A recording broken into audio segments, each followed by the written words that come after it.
Hi guys, happy Friday. Yes, happy Friday. So, we're going to finish up with the last lesson, which was, let's see, lesson 4. We went through all the different Hebrew letters, the elements for INRI. It's pretty interesting stuff.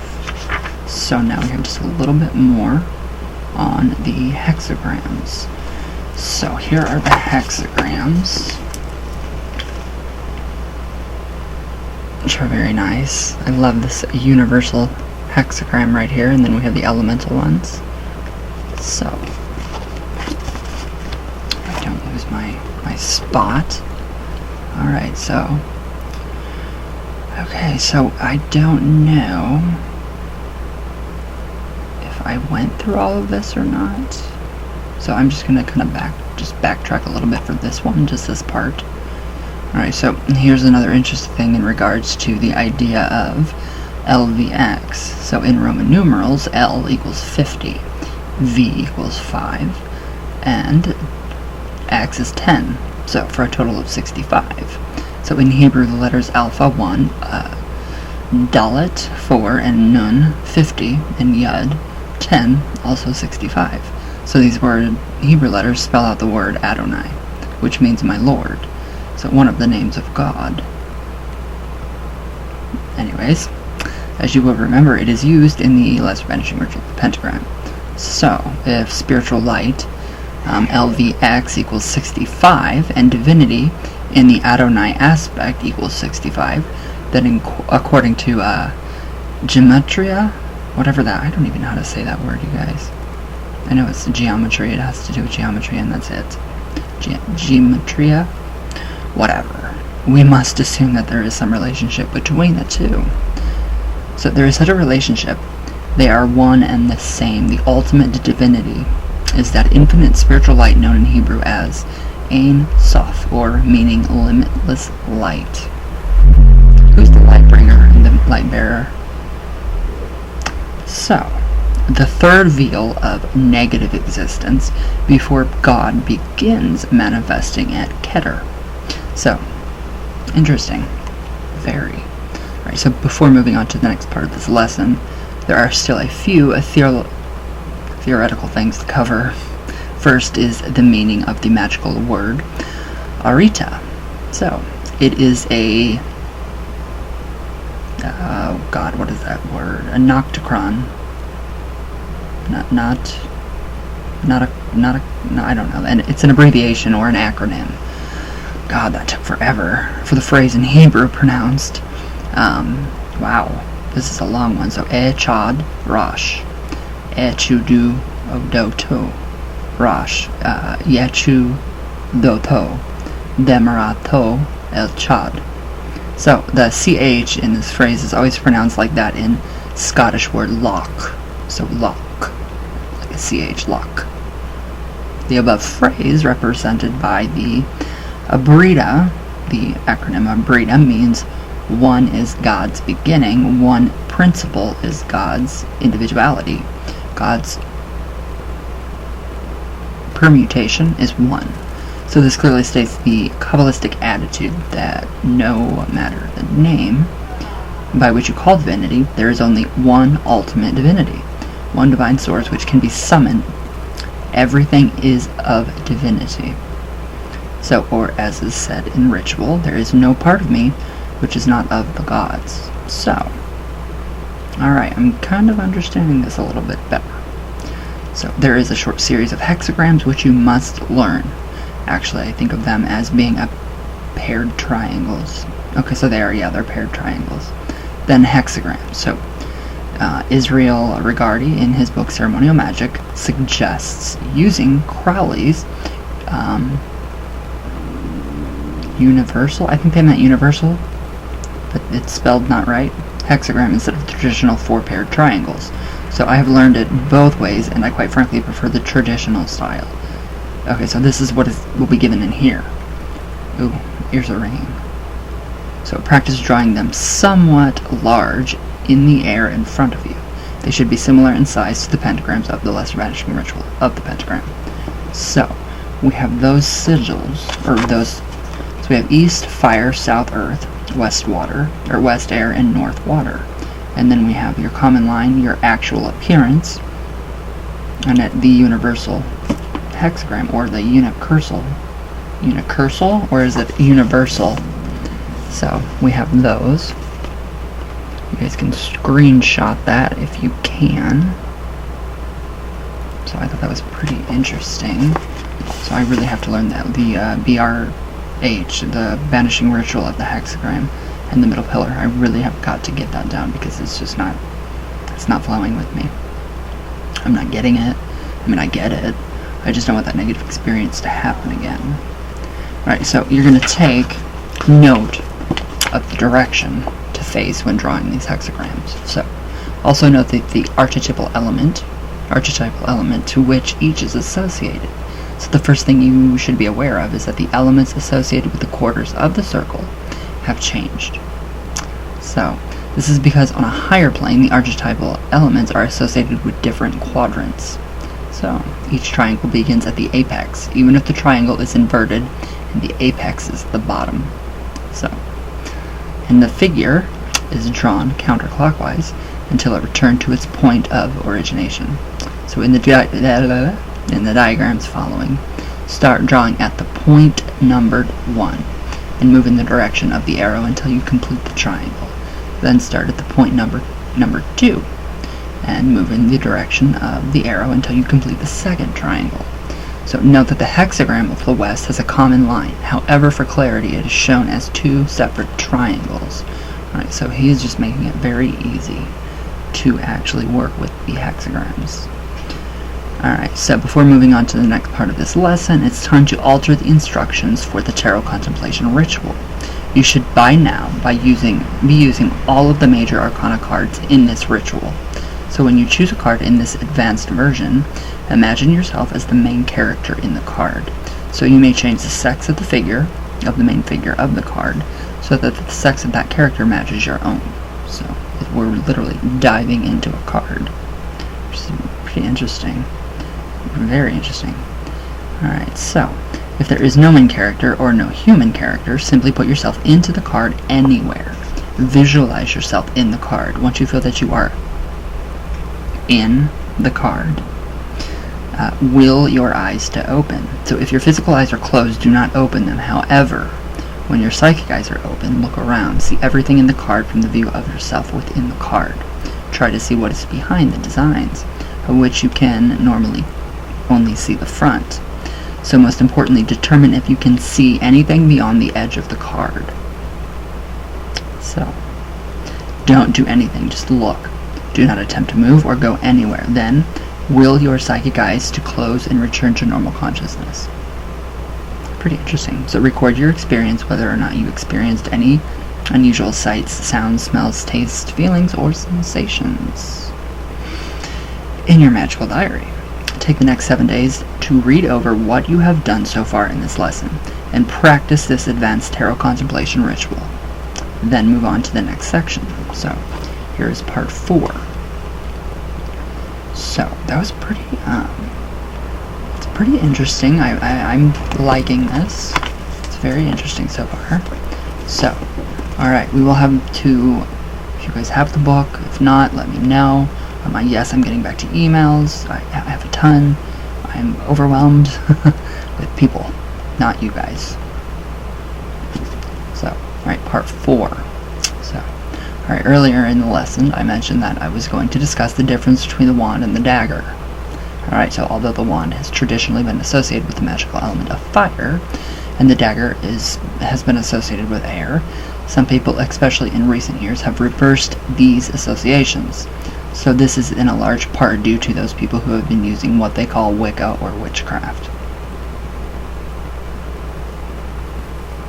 While it is true that witchcraft is thousands of years old, it is also true that much of what is today called witchcraft is either a creation or a reconstruction by the late Gerald B. Gardner. So this is not meant to belittle anybody who follows a pagan path. In fact, those who follow one of the various pagan paths, in many cases, seem to have regained the link between humanity and nature that most ceremonial magicians only talk about and secretly envy. Very different. So that's very different. So as you may have noticed, one of the important areas which this course has emphasized is the attunement to the elements, something which has been sadly lacking in most books or courses on high magic. So yeah, we do have to get ourselves, aligned with the 4 cardinal directions and the elements that are associated with those, and then separately the elements. So where'd I go? Okay, so it is clear that Gardner simplified some seemingly complex magical techniques in philosophy borrowed from the Ubiquitous Aleister Crowley.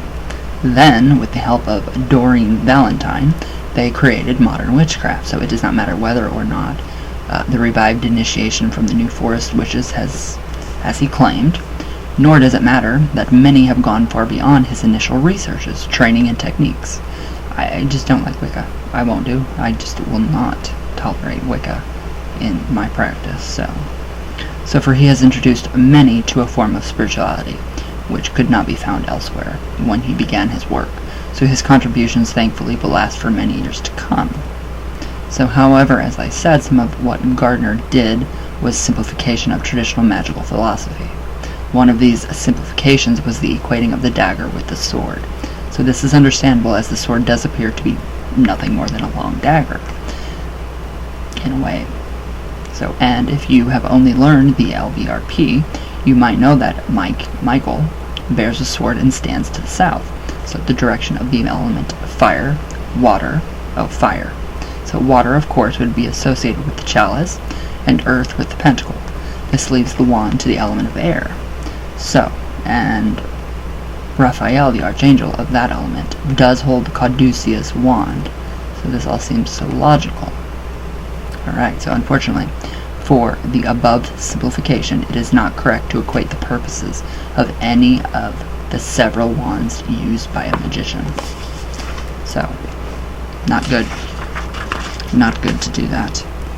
So, the fire wand is not the same as the lotus wand, and neither are those the same as the wand carried by the initiatic order officers of occult groups. So they all have different functions, even though they have the same basic shape. So too is the dagger different in design and function than the magical sword. So it's all different. They're not the same. So Gerald Gardner did do some good stuff, but kind of screwed stuff up a little bit. Alright, so if it helps to clear things in your mind, some people like to think of the dagger as being the tip of a spear, which is thrown through the air. So the traditional air dagger is a simple double-edged blade with a T-shaped handle, as shown below. So since the air dagger should never be used to cut living things, it should preferably be new, undercoat the handle with the T, but protect the blade from paint. Follow the instructions on the paint concerning the treatment of the wood and or the metal before applying the paint. Then paint the undercoated parts a bright yellow. Oddly enough, my air dagger is yellow, bright yellow already, and it's got some pretty interesting stuff on it. So I'll show you guys here in a minute. So on page 152, you will find a listing of the Hebrew words and sigils to be painted in bright purple or mauve. What a color, mauve. Ugh. Around the handle and the T crossbar. So as you will see, there are 8 groups of these, the same number as for the earth pentacle. In fact, all of the tools will have 8 sets of words and sigils. So here's the air dagger, which is very interesting. So that is exactly how mine is. Mine is double-edged, but it's also very curved, like Bone Crusher. So that is the air dagger. A simple, just a regular double-edged blade, which I wish I still had from when I was younger. I don't. Everything I do have except for that. So, we've already discussed the motto, number 8. So let's look at the others. Alright, so number 1 is the god name associated with the tool. 2, is the name of the archangel associated with the tool. Notice that for the dagger, the name is Raphael, the archangel associated with the magical element of air. So, 3, the name of the angel associated with the tool. 4, the name of the ruler of the element. 5, there are said to be 4 rivers coming out of paradise. 5 names the river associated with the element. 6 is the name of the direction associated with the element and tool in Hebrew. So 7 is the name of the element in Hebrew, and number 9 is the motto. So after completing the painting, coat the handle with a clear plastic such as the Verathane. I like to use Easy Cast. That's really good. So note the above numeration will stay the same for all of the tools. So no changing. So let me make clear that this course is presenting traditional Western occultism. From this standpoint, other associations are incorrect. However, within our own systems, other attributions may be totally correct, and the traditional system presented here may be in error. So the only moral of this paragraph, if I can call it that, is if you do not totally understand the system you are using, do not mix it with other systems. It will only cause you problems. So this is not to say that you cannot blend multiple systems once they are fully comprehended. So this was a prime achievement of the Golden Dawn. On the other hand, I am aware of a person who could not get involved in a Western magical group, although he did try. Then he didn't like the Wiccan group he became involved because it did not have the same magical traditions. So one was too complicated and the other too easy. So the result is that he formed his own ancient Kabbalistic Celtic coven. So my only regrets are for the students he is teaching and the problems they may have in the future. It is said that when the student is ready, the teacher will appear. Unfortunately, this is true even when the student is ready to be mistaught. So that's why we have to stay on track, check our intuition, and really study this book. So part of your work for this lesson is the construction of the air dagger as described. It's not expected that your artwork will hit the level of Da Vinci or Michelangelo, only that it be done to the best of your abilities. So, alright, symbols in Hebrew for the air dagger. So, these are all the symbols that will actually go on your air dagger and the Hebrew letters. So it's very, there's the magical motto. It's just, it's very, very different.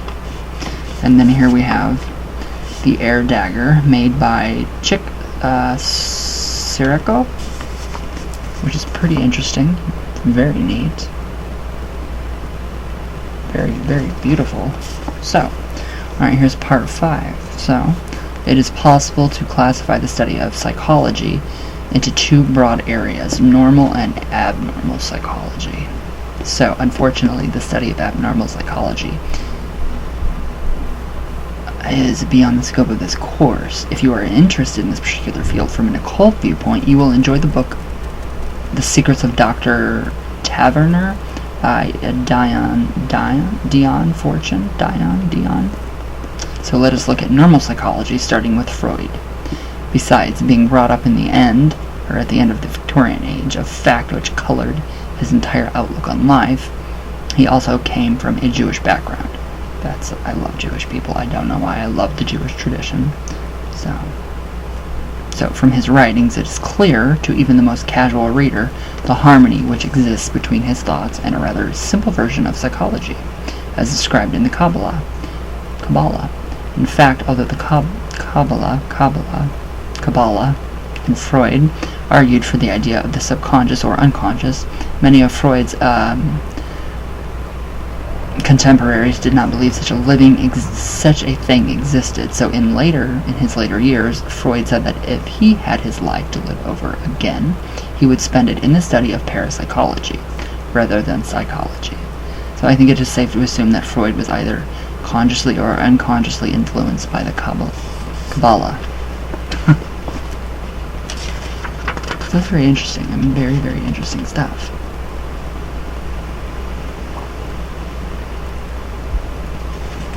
Alright, so. Alright, as shown in an earlier lesson, Freud divided the mind into 3 categories. So, we have the id, the ego, and the superego. In the 1970s, a simplified form of Freudism, known as transactional analysis, popularized in the book I'm Okay, You're Okay, tried to put the abstract Freudian ideas into terms understandable by layman's terms. Thus, the id, ego, and superego were replaced with child, parent, and adult, respectively. And it is true that most people can relate better to the idea of a child wanting its way and throwing tantrums if he or she doesn't get it than the word id, which is no easy picture in most people's minds. But the Kabalah goes much further into its understanding of the mind, that Freud and Jung seem like beginners. So, one of the biggest problems with standard psychology theory is that it begins with birth or slightly before. Thus, it must fail to answer some basic questions such as, what was my mind doing before the inception of my baby? So the mind does have, you can condition your baby beforehand. So, if reincarnation is a fact, why do I have trouble remembering past lives? And if it's not a fact, why do I have fleeting memories of past lives? Why is there such a desire by people in cultures all over the world to reunite with God, to be more than they are? So Jung saw this and called it a desire for religion, a basic instinct which Freud did not acknowledge. So, interesting. Alright, so the Kabalah answers this and more. Some of this discussion will have to be saved for later discussion of reincarnation, the most complete analysis of which has been hidden for centuries within the Kabalah. But for now, we must merely look at the change known as death. So, let us assume that you have died and been reincarnated into a newborn infant. My luck, I would come right back into this body. I know it. According to the Kabalah, the soul enters the body with the first breath the infant takes. Okay, that does make sense. So, perhaps you want to finish that good book you were reading, or see the movie that you have just missed. Wait. Okay, yeah, just before you died. Unfortunately, you discovered that your muscles do not work the way you remembered they worked. This is not psychological. It's physiological. Nerves and bones have not finished developing, so various muscular activity cannot take place due to this lack of development. So you can no longer feed yourself. You can't communicate through speech or writing. You cannot even control your bowels or bladder. After a short while, things which were part of your normal existence are now part of a terrifying new world. It's just so interesting that the concept of reincarnation, it really is. So, obviously I won't be dropped back into this body at this age. It would be a newborn. In order to cope, you must quickly develop new modes of communication. You learn that cooing brings smiling, happy faces, and warm, protective bodies. So you learn that crying brings a worried look to your mother's breast or a needed change of diapers. So in order to survive, your real consciousness submerges and a false consciousness arises. So the ego, or the superego. Eventually this false consciousness takes over. It becomes the consciousness or ego. So it is covering which is developed so that we can exist. It is necessary, but it is not our true self. So, and what of our true self? It has submerged to a point where most people rarely, if ever, allow it to come out. This is especially true in so-called civilized societies. True. So, is it any wonder that there is so much rebellion in the world? So many people instinctively trying to release their true inner selves seem like rebels without causes. But in fact, there is a cause. So, the true self, the part of us which survives what is called death, is not material. Our true self is spiritual and non-material in nature. It is our higher self, our direct link to the divine.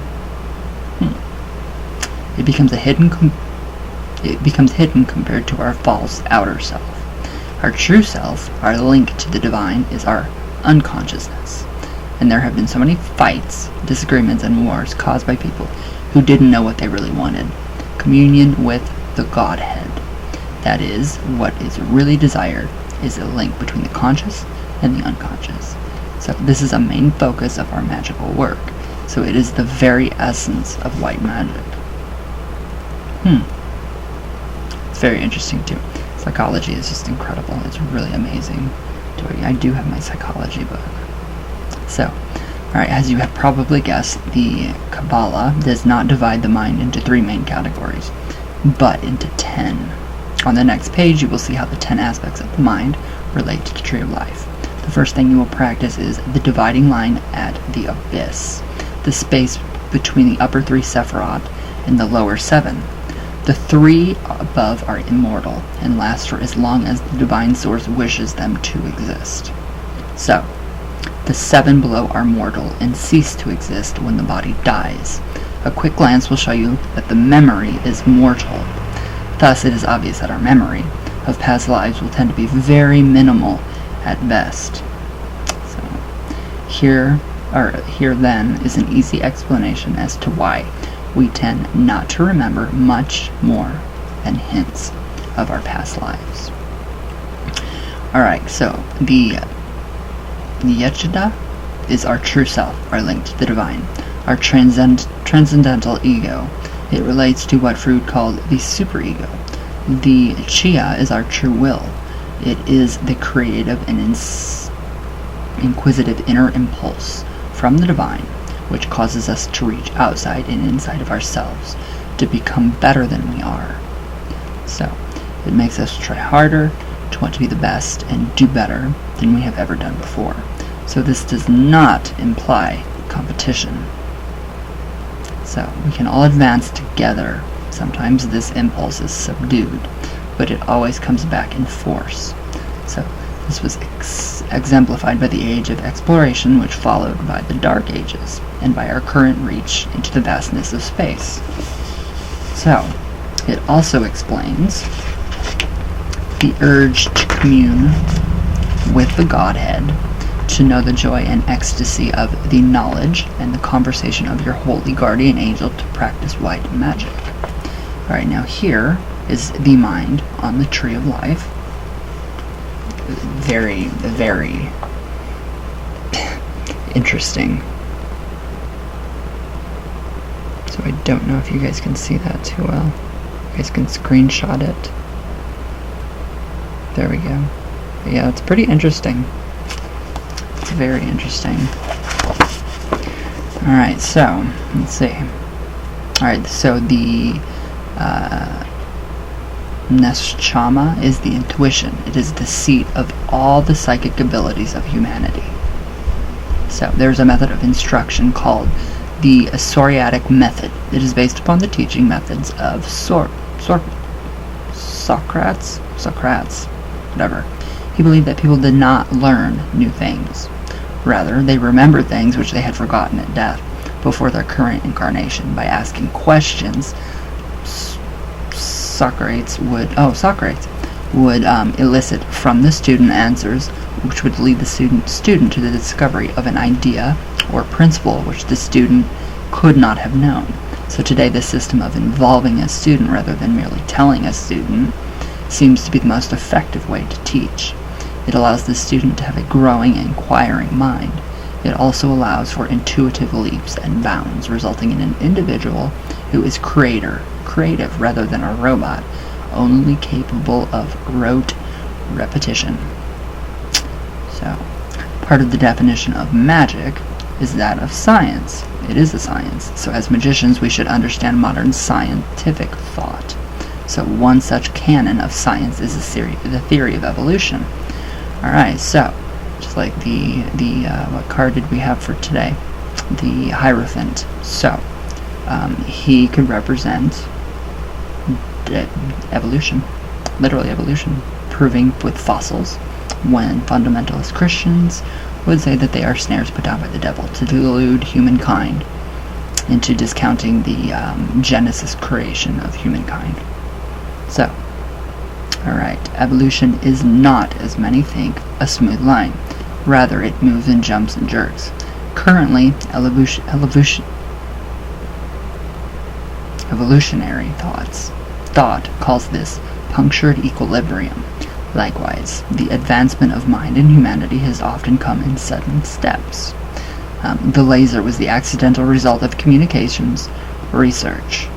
Today, lasers are used for everything from playing records to brain surgery, previously impossible to perform even with the sharpest of scalpels. It's pretty interesting. Who else discovered something today? What was it? I don't know. I seen it and it was a discovery of something today. So, alright, this is an example of a link to the divine via the unconscious will. So this uncontrolled link is an aspect of the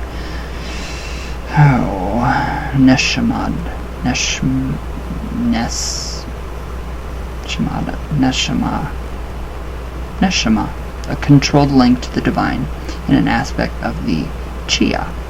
Thus, from our point of view, the chia is active while the neshama is receptive. As always, it is the goal of the Kabbalist, to blend opposites and bring balance into manifestation. By allowing the nesama to be in our awareness, we develop psychic abilities. By being conscious of the chia, we are able to do magic. So, where'd I go? Oh, so the Rosh is our consciousness, our intellect, our false self. It equates with Freud's idea of the ego. Notice that it is composed of 5 parts: memory, imagination, reason, desire, will. So, the aspect of will related to the Rosh is different from the Chia. The Chia is our true will. As such, it is in alignment with the will of the divine. The will of the Rosh is that which is moved by our superficial and transitionary desires. So, like our desires for fashion, for brand name. That is that, obviously. So, the true will of the Shia is to create, to love, and to seek unity with the Godhead. So, whatever Godhead you choose. This will, the will aspect of the Rosh, some of these words are very difficult, is to have sexual release, to eat good, and to eat good smelling food, although you know that food is neither good nor needed, and to be better than those around you, even if it means hardships for them or their destruction. So the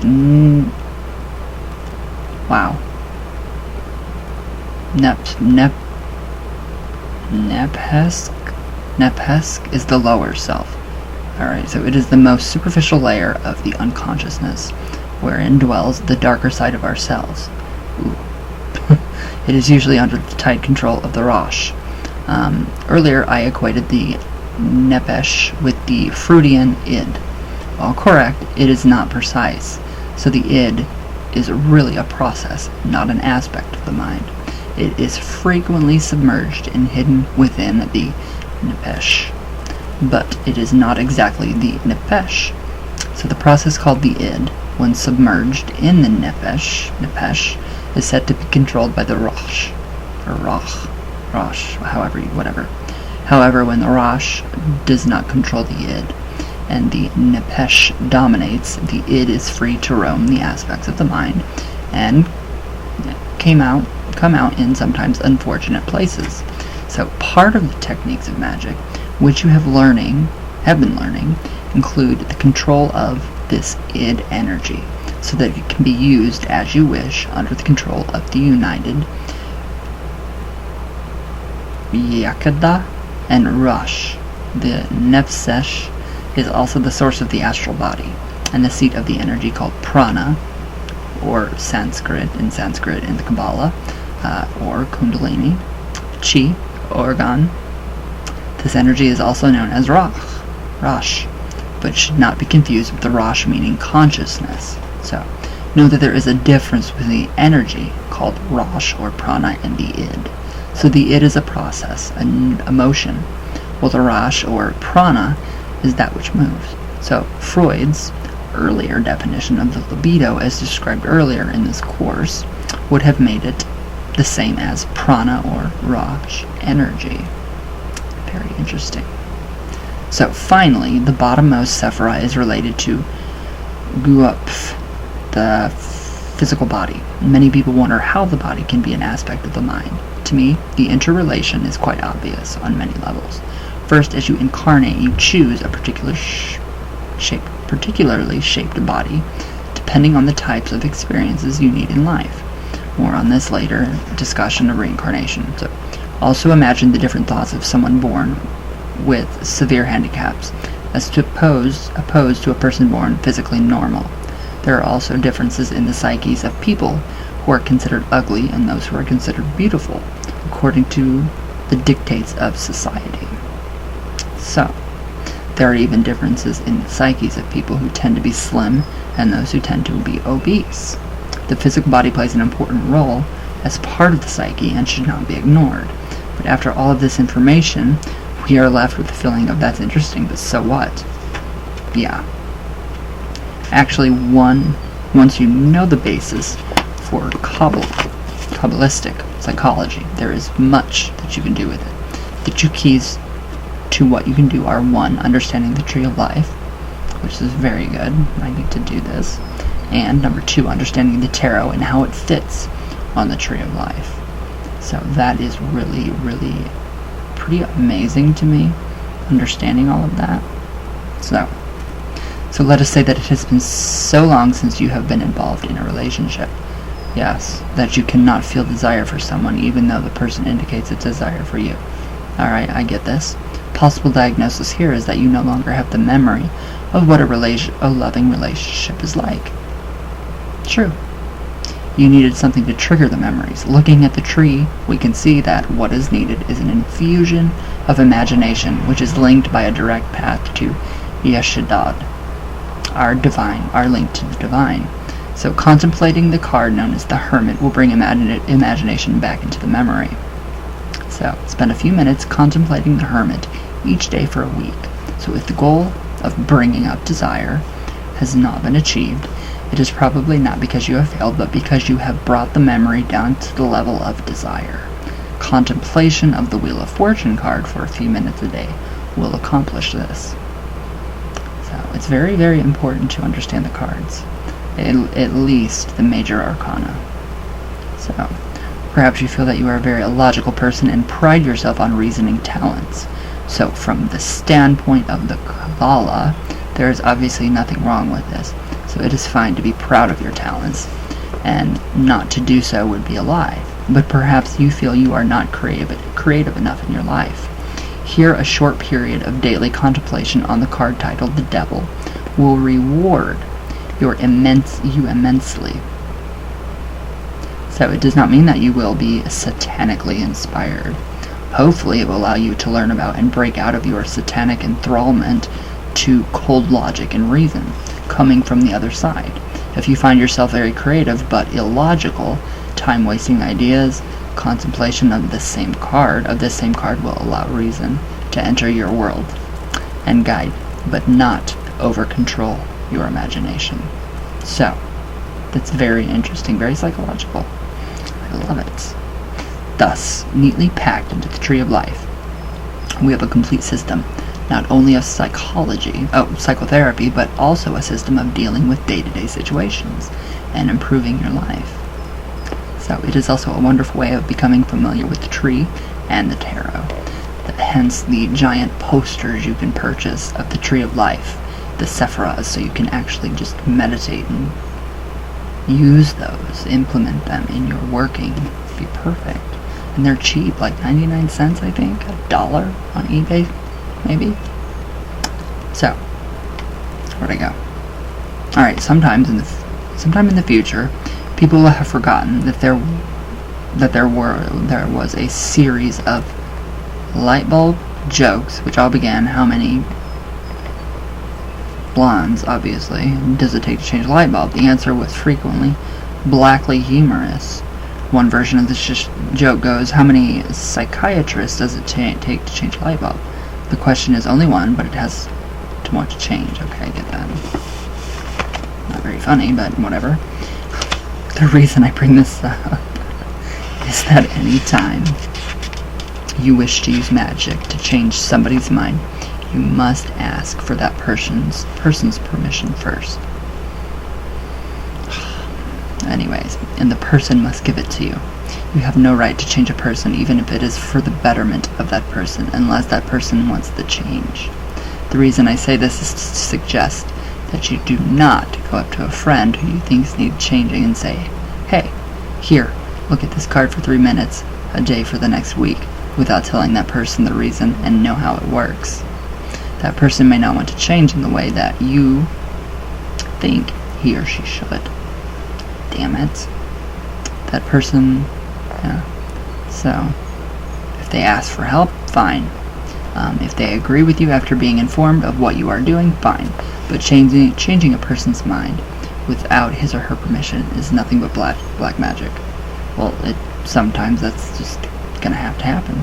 And you will be the one to suffer the most. Not really. No. Start working on improving yourself before trying to help others who may be healthier than you think. Ooh, no, it's definitely false. Alright, so this is just the rest of, the hexagrams, and we'll go on to part 6 tomorrow. So this is the tarot and, the mind on the tree of life. The air dagger. So we have some pretty interesting information. So tomorrow we will go on to part 6. I'm loving this. I'm really, really loving this. I am so glad that you guys like this too. I am very, very surprised every time I reread this book. Sorry guys, I am just not having a good fashion day. I hate when fashion fails me. Anyways, but yeah, it's just amazing. The psychology, everything that goes along with this is just incredible. I mean, the power of positive thinking, obviously everybody's going to think, yeah, fucking right. I'm not going to sit here and think positive. I'm the same way. I want it right now. Right now. I want that change to happen. But it doesn't. So I have got to come to terms that I can't change stuff that can't be changed, or a certain person that can't be changed because they go too much, or I have to change and work on myself to accept that and to be able to deal with that and not absorb that kind of negative energy so much to where it makes you sick. That's literally what happens. So, but yeah, anyways, enough of that crap. What are you guys doing to Sunday for the full moon? It's going to be amazing. A big energy shift is coming, and it's going to be freaking amazing. Wow, it's still windy. So, just a very interesting. So, alright guys, I will see you all tomorrow, and I hope everybody has a very good weekend. A happy Father's Day to all you wonderful fathers out there, and all the mothers that play the role of father and mother, and for all the fur dads out there. I hope you guys have a great weekend. So, I'll see you guys tomorrow. All my love, all the way from Venus, all the way back down. And I will, yes, see you guys tomorrow. So, thank you guys for watching, and I love you all.